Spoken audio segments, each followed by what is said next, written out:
All right, we are back. Let's see how we're looking. See how these edges almost sort of started leaking out? This wasn't quite big enough, but we got there. All right, we're just gonna do a quick dusting.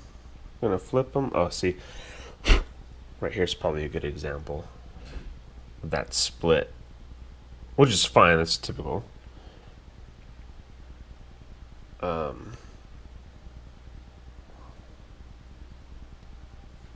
Yeah, this just means it's probably better that it's moist enough that it's allowed to sort of bust. I don't know. I'm sure there's an actual baking term for that, but it's good that it has enough resiliency to do that. If I press into this, it'll maintain my fingerprint. Remember how we were doing earlier and I touched and it sort of sprung back? So that means we're in good shape. This right here tends to be pretty sticky, so I like to sort of pre-flour it slightly. And then I'll just sort of do this so the flour makes its way down there.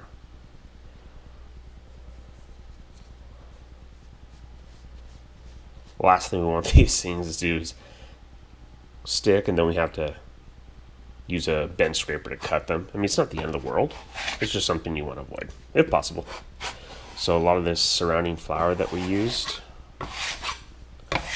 that's going to help us sort of slide one away from the other. Just stabbed it. That way we have a little bit room to work. And same sort of deal. I want to make sure flour doesn't get where I don't want it to get, which is on the underside.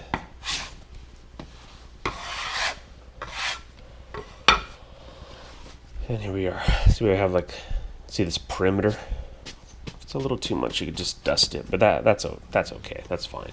You can see the slight sort of haloing of or faintness of the air pockets.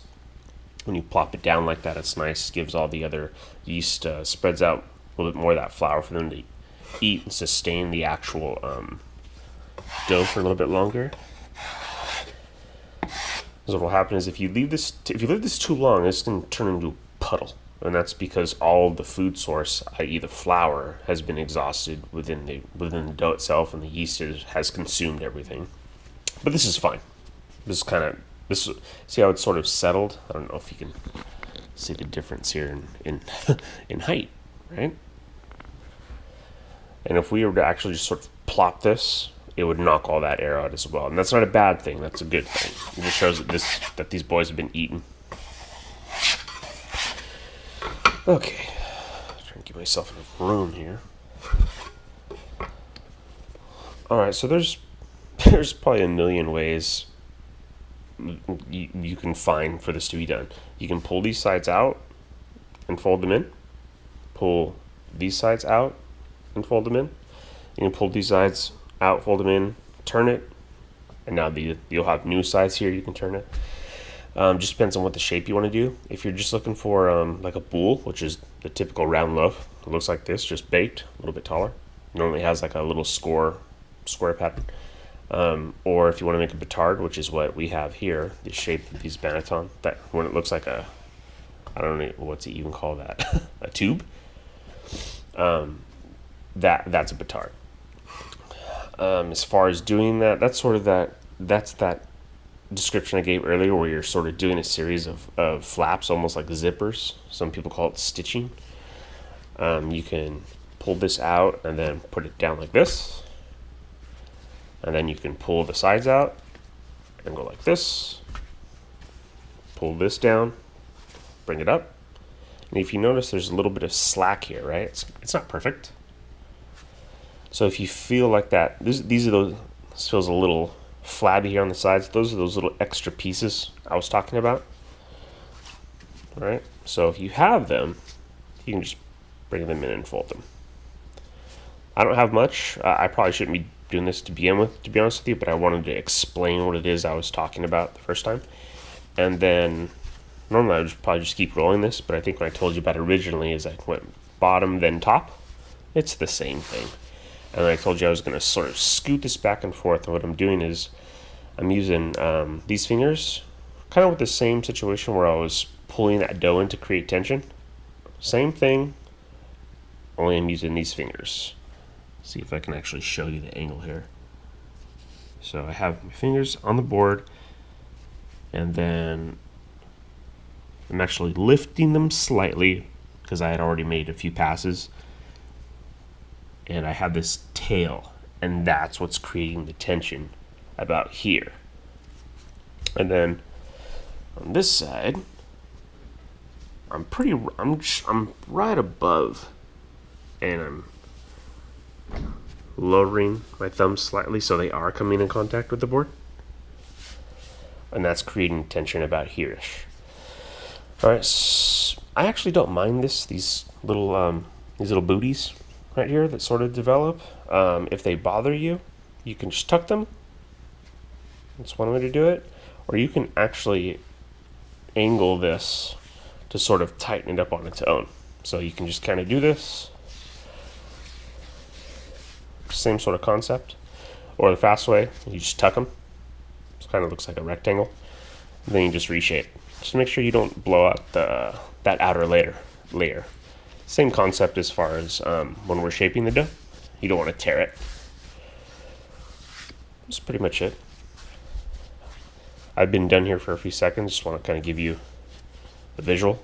It's starting to get a little bit sticky here underneath. That means we're touching some fresh dough. All right. And then normally here I would come all the way to the edge. Actually, we'll just do that. Oh, it's actually quite sticky. If you want to season this, you can.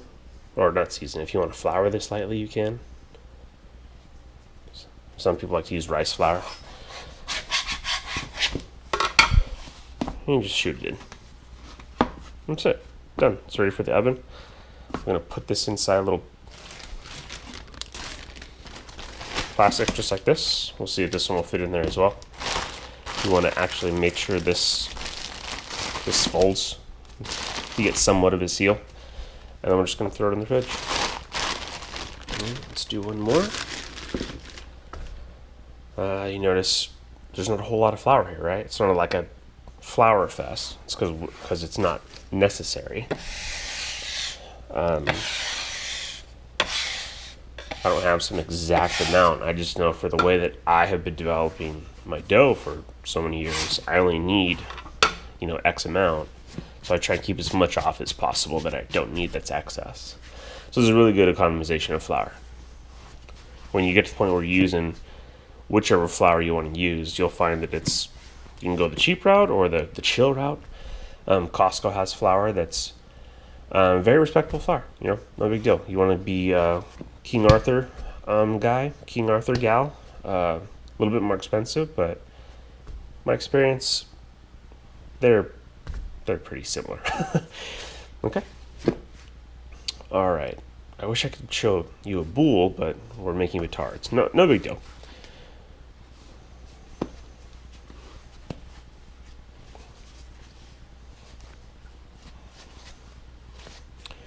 This one feels like it could probably pull some sides in a little bit.